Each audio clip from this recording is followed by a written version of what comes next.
सेठ मोहनलाल का स्वभाव बहुत ही धार्मिक था। वो भगवान राम के बहुत बड़े भक्त थे और उनकी पूजा अर्चना किया करते थे। सेठ मोहनलाल की बेटी की शादी हो चुकी थी। बेटा बहू भी शहर में रहते थे। कभी कभी छुट्टियां होती तो वो मिलने आ जाया करते थे। सेठ मोहनलाल के घर में बहुत से नौकर काम करते थे, जिनमें से एक बहुत ही पुराना नौकर महेंद्र भी था। मोहनलाल अपने सभी नौकरों का बहुत ख्याल रखते थे। सेठ मोहनलाल को अपने नौकर महेंद्र पर बहुत विश्वास था। महेंद्र भी मोहनलाल का बहुत ख्याल रखता था, ऐसा मोहनलाल को लगता था। पर सच तो ये था कि महेंद्र अपनेपन का नाटक करते करते मोहनलाल को धोखा दे रहा था। हो गई आपकी पूजा? जय सीताराम बाबूजी। जय सीताराम वीरेंद्र बेटा, ये लो प्रसाद। बेटा, पूजा तो थोड़ी देर की होती है, पर सीताराम तो मेरे मन में रहते हैं। मेरे मुख पर उनका नाम रहता है। हाँ, आप ठीक कह रहे हो बाबूजी। अच्छा, मैं आपके लिए बढ़िया सी चाय बनाकर लाता हूं। सेठानी के जाने के बाद तुम मेरा कितना ख्याल रखते हो वीरेंद्र। अवनीश और रजनी कई बार फोन करके पूछते रहते हैं, तो मैं यही कहता हूं कि मेरा बेटा मेरी बहुत सेवा कर रहा है। मोहनलाल को वीरेंद्र पर बहुत विश्वास था। जब भी उनके बेटे अवनीश और बेटी रजनी का फोन आता तो वो उनसे वीरेंद्र की बहुत तारीफ करते। मोहनलाल को ये आभास भी नहीं था कि वीरेंद्र उन्हें गलत दवाइयां दे रहा है। सेठ जी, आपकी दवाई का समय हो रहा है। मैं आपकी दवाई जो खत्म हो गई थी वो ले आया हूं। आप दवाई खा लो। वीरेंद्र बेटा, इस दवाई से मुझे नींद बहुत आती है। आज वैसे भी माल खरीदने के लिए कुछ बाहर से लोग आ रहे हैं, तुम अकेले कैसे संभालोगे? मैं तो ये दवाई खाकर गहरी नींद सो जाता हूं। पहले तो मुझे ये दवाई खाकर नींद नहीं आती थी। बाबूजी, अब आपकी बीमारी जो है ना धीरे धीरे ठीक हो रही है, इसलिए नींद आने से आपको आराम मिलता है। और अच्छी बात है ना, आप सो जाते हैं तो आपके शरीर को आराम रहता है। चलो, अब आप दवाई खा लो।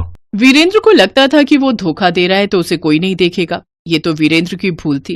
वीरेंद्र की सारी हरकत तो सीताराम देख रहे थे। प्रभु, हमें अपने भक्त की रक्षा के लिए जाना चाहिए। हमारा भक्त संकट में है। हाँ सीते, मैं भी यही सोच रहा हूँ कि हमें कुछ दिनों के लिए धरती लोक पर जाना चाहिए। अपने भक्त की भक्ति का उसे फल देना चाहिए, पर इस कार्य के लिए हमें कुछ समय वहाँ रहना होगा। और मोहनलाल के घर पर तो हमें नौकर को सबक सिखाना है, तो नौकर बनकर ही जाएंगे। अगर हमारे नौकर बनने से हमारे भक्त की रक्षा होती है तो हमें उसमें कोई हर्ष नहीं। चलिए, हमें देर नहीं करनी चाहिए। अपने भक्त सेठ मोहनलाल की मदद के लिए भगवान राम और माता सीता ने साधारण स्त्री और पुरुष का भेष बना लिया और मोहनलाल के पास काम मांगने के लिए पहुँचे। रात का समय था। भगवान राम ने अपने चमत्कार से बहुत तेज बारिश कर दी और सेठ मोहनलाल से रात रुकने के लिए जगह मांगी। मेरा नाम राम है, ये मेरी पत्नी सीता। हम दोनों बहुत दूर से आए हैं। बारिश बहुत तेज हो गई थी, आपका घर दिखाई दिया तो सोचा यहाँ कुछ देर रुकने के लिए आश्रय मिल जाएगा। हाँ, क्यों नहीं, बड़ा ही सुंदर नाम है, सीताराम। बहुत सुंदर जोड़ी है तुम दोनों की। आओ, मेरे घर में तुम्हारा स्वागत है। यहाँ पर हर आए हुए अतिथि को आश्रय जरूर मिलता है। ये समझ लो, ये सीताराम का ही घर है। सेठ जी, आपने हम पर यह उपकार तो कर दिया, एक उपकार और कर दीजिए। हमारे पास कोई नौकरी नहीं है, हमें अपने घर पर नौकरी दे दीजिए। आपका बड़ा उपकार होगा। हम वैसे तो नौकरी के लिए ही निकले थे, पर यह गांव हमारे लिए अनजान है, इसलिए सुबह से नौकरी की तलाश में घूम रहे थे। ठीक है, मुझे रसोई में खाना बनाने के लिए किसी की जरूरत है और मेरे बगीचे में एक माली की भी जरूरत है। सीता, तुम रसोई का काम संभाल लो और राम, तुम बगीचे की देखभाल कर लेना। क्यों, ठीक है ना? हाँ सेठ जी, चिंता मत कीजिए। मैं बहुत अच्छा भोजन बनाती हूँ। आपको मेरे हाथों का भोजन जरूर पसंद आएगा। एक काम करो, वो सामने कमरा दिखाई दे रहा है, तुम दोनों कुछ खा पीकर वहीं सो जाओ। रात बहुत हो चुकी है, कल सुबह से अपने काम पर लग जाना। तब तक वीरेंद्र और बाकी नौकर भी आ जाएंगे। ठीक है सेठ जी, आप आराम करो, हम दोनों सो जाएंगे। वीरेंद्र हवेली के सामने बने घर में रहता था। अगली सुबह जब वो हवेली में आया तो उसने देखा कि वहाँ पर भगवान राम बगीचे की देखभाल कर रहे हैं और माता सीता रसोई संभाल रही हैं। सेठ जी, आपने ये नए नौकर रख लिए हैं क्या? कल तक तो ये दोनों नहीं थे। आपने मुझे बताया भी नहीं कि आप नए नौकर रखने वाले हो। मैं एक बार इनकी जांच परख कर लेता। बेटा, दोनों पति पत्नी बहुत भले हैं, मेहनती भी दिखाई दे रहे हैं। सुबह सुबह उठकर सीता ने रसोई संभाल ली और राम ने भी पूरे बगीचे को देखो कितने अच्छे से साफ कर दिया। हमें अच्छे नौकर मिल जाएं तो इसमें हर्ज ही क्या है। वीरेंद्र को मोहनलाल का नए नौकर रखना अच्छा नहीं लगा। उसने सोच लिया था कि वो बहुत जल्द अपने काम को अंजाम दे देगा। मुझे जल्दी ही कुछ करना होगा। मुझे इस बुढ़े की सारी दौलत को हड़पने की कोशिश बेकार नहीं करनी। मुझे ये काम कुछ ही दिनों में पूरा करना है। वीरेंद्र जो सोच रहा था वो तो हो ही नहीं सकता था, क्योंकि स्वयं भगवान राम और माता सीता अपने भक्त की मदद के लिए पहले ही आ चुके थे। एक रात वीरेंद्र ने मोहनलाल के दूध में नींद की दवाई मिला दी थी। वीरेंद्र को लगा मोहनलाल को दवाई का नशा हो गया है, इसलिए वो गहरी नींद में सोया है। यही मौका है, तकिए से इस बुढ़े का मुंह दबा देता हूँ और सारी संपत्ति लेकर भाग जाऊंगा। तभी राम जी और माता सीता वहां आ जाते हैं। हमारे होते हुए तुम ऐसा नहीं कर सकते।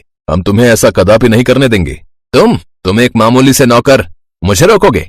तुम्हें तो मैं अभी ढेर कर दूंगा। इस बुढ़े को तो मैंने नींद की दवाई देकर सुला दिया है। अब तुम्हारी बारी है। अपनी खैर चाहते हो तो दोनों पति पत्नी यहाँ से भाग जाओ। तभी मोहनलाल भी उठ जाता है। मोहनलाल सिर्फ सोने का नाटक कर रहा था। उसे तो पहले ही राम जी और माता सीता ने खबर दे दी थी कि आपके साथ कुछ ऐसा होने वाला है। वीरेंद्र, तुम्हें शर्म आनी चाहिए। तू मुझे मारकर मेरी संपत्ति लूट कर ले जाने वाला था। ये तो राम और सीता ने मुझे पहले ही बता दिया। मैं तो सिर्फ तेरी सच्चाई जानना चाहता था, इसलिए सोने का नाटक कर रहा था। इतनी देर में पुलिस भी आ जाती है और वीरेंद्र को पकड़कर ले जाती है। मोहनलाल पहले ही पुलिस को फोन कर चुका था। सेठ जी, अब हमें चलना चाहिए। अब आपको वीरेंद्र से डरने की कोई जरूरत नहीं। वो आपका कुछ नहीं बिगाड़ सकता। पर तुम दोनों कहाँ जा रहे हो? यहीं रहो ना मेरे साथ। यहाँ तुम्हें किसी बात की कोई कमी है क्या? नहीं सेठ जी, आपने तो हमारा बहुत ख्याल रखा। हमें कभी भी नौकर नहीं समझा, पर अब हम और यहाँ नहीं रह सकते। हमें अपने और भी भक्तों की मदद करनी है, उनकी भक्ति का फल प्रदान करना है। अब मैं कुछ समझा नहीं। तभी भगवान राम और माता सीता अपने असली रूप में आ जाते हैं। मोहनलाल की आंखों में आंसू थे। साक्षात सीता राम मेरे सामने। मैं भी कैसा नादान हूँ। मैंने आप दोनों को अपने घर पर नौकरी पर रखा।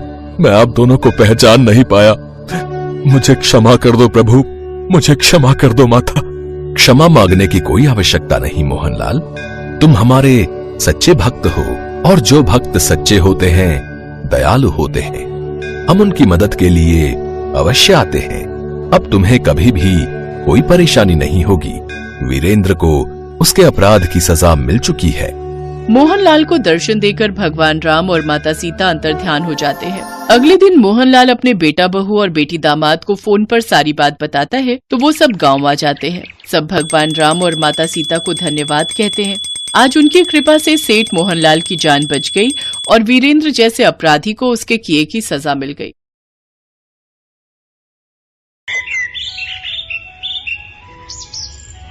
सदियों पहले की बात है।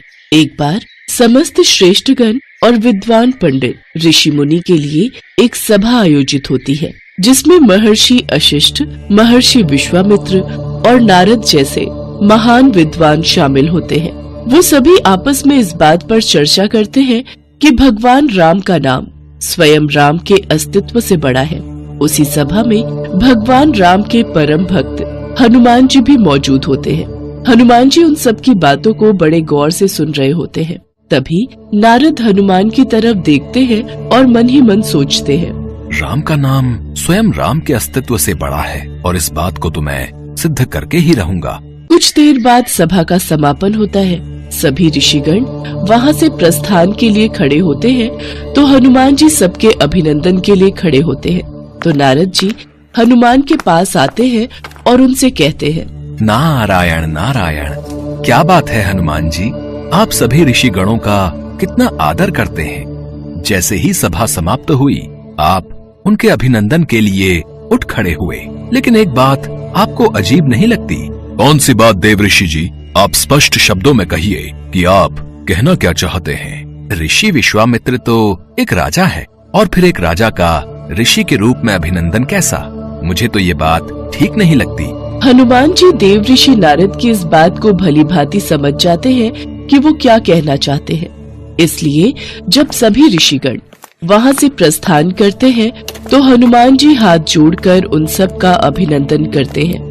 लेकिन ऋषि विश्वामित्र के जाने पर वो ऐसा नहीं करते, जिससे इसे अपना अपमान समझकर ऋषि विश्वामित्र बहुत क्रोधित हो जाते हैं और वो चिल्लाते हुए राम के पास जाते हैं और कहते हैं, हे राम, तुम्हारे भक्त हनुमान ने मेरे अलावा सभी ऋषिगणों का अभिनंदन किया और जानबूझकर मेरी अनदेखी की। इसका दंड तो उसे मिलना ही चाहिए। ऋषि विश्वामित्र भगवान राम के गुरु थे, जबकि हनुमान उनके प्रिय भक्त। उनके लिए दोनों ही महत्वपूर्ण थे, मगर इस संसार में गुरु का स्थान तो सबसे ऊंचा होता है। इसलिए राम विश्वामित्र के शब्दों की अवहेलना नहीं कर सकते थे। काफी सोच विचार करने के बाद राम विश्वामित्र जी से कहते हैं, हे गुरुदेव, आप ही बताएं कि इस अवहेलना के बदले हनुमान को क्या दंड दिया जाए। उनकी बात सुनकर ऋषि विश्वामित्र क्रोधित हो जाते हैं और उनके ऊंचे स्वर से समस्त सभा कांप जाती है। राम, हनुमान को मृत्यु दंड दिया जाए, मृत्यु दंड, और इसे मृत्यु दंड तुम्हारे हाथों दिया जाए, यही इसकी सजा है। अपने गुरुदेव के मुंह से ऐसी बात सुनकर राम आश्चर्यचकित हो जाते हैं और हनुमान के लिए अपार प्रेम होते हुए भी ऋषि विश्वामित्र की बात का समर्थन करने पर विवश होकर कहते हैं, हनुमान, तुम्हारा ये दंड क्षमा योग्य नहीं है, तुम्हें मृत्यु दंड अवश्य दिया जाएगा। जैसी आपकी इच्छा प्रभु, आपके हाथों मृत्यु पाना तो मेरा सौभाग्य होगा।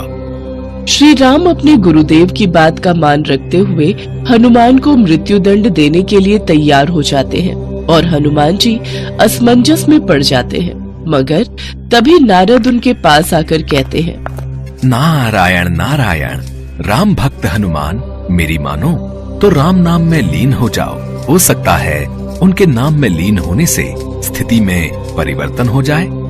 नारद की बात मानकर हनुमान जी जंगल के बीचों बीच एक पेड़ के नीचे बैठकर राम नाम का जप करने लगते हैं। जय श्री राम, जय श्री राम, जय श्री राम, जय श्री राम, जय श्री राम।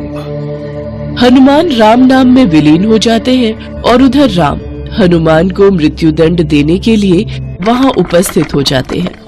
विधि का विधान भी कितना अजीब है। जो अपार स्नेह का भागी है, आज उसी को मृत्यु दंड देने को विवश हूँ। भगवान राम ख्यालों में खोए हुए ही होते हैं कि तभी उन्हें अपने गुरु विश्वामित्र के अपमान का स्मरण हुआता है और वो क्रोधित अवस्था में आकर अपना बाण निकालकर हनुमान की तरफ छोड़ देते हैं, किंतु उनके बाणों का हनुमान पर कोई असर नहीं होता।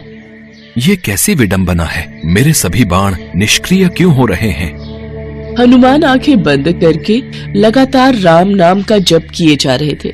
राम अपनी हर बलशाली शक्तियों का प्रयोग करके थक जाते हैं, किंतु वो हनुमान का बाल भी बांका नहीं कर पाते। राम आश्चर्यचकित होकर कहते हैं, कुछ भी हो हनुमान, लेकिन तुम्हें मृत्यु दंड तो मैं देकर ही रहूंगा। अपने गुरुदेव को दिए वचन का पालन मुझे करना ही होगा। इतना कहते ही राम अपना ब्रह्मास्त्र निकालते हैं और उसका प्रयोग करने लगते हैं। वो जैसे ही ब्रह्मास्त्र का प्रयोग करते हैं तो तीनों लोकों में हाहाकार मच जाता है। जमीन से ज्वालामुखी फूट पड़ती है, सागर में ऊंची ऊंची लहरें उठ खड़ी होती है, पर्वत ढह कर गिरने लगते हैं, जंगल में आग लग जाती है। जीव जंतु प्राणी सभी अपनी जान बचाने के लिए संघर्ष करने लगते हैं, किंतु राम नाम में लीन हनुमान अभी भी राम नाम के जप में लीन रहते हैं। उन पर ब्रह्मास्त्र भी बेअसर रहता है। राम नाम का जप हनुमान के लिए सुरक्षा कवच का काम करता है।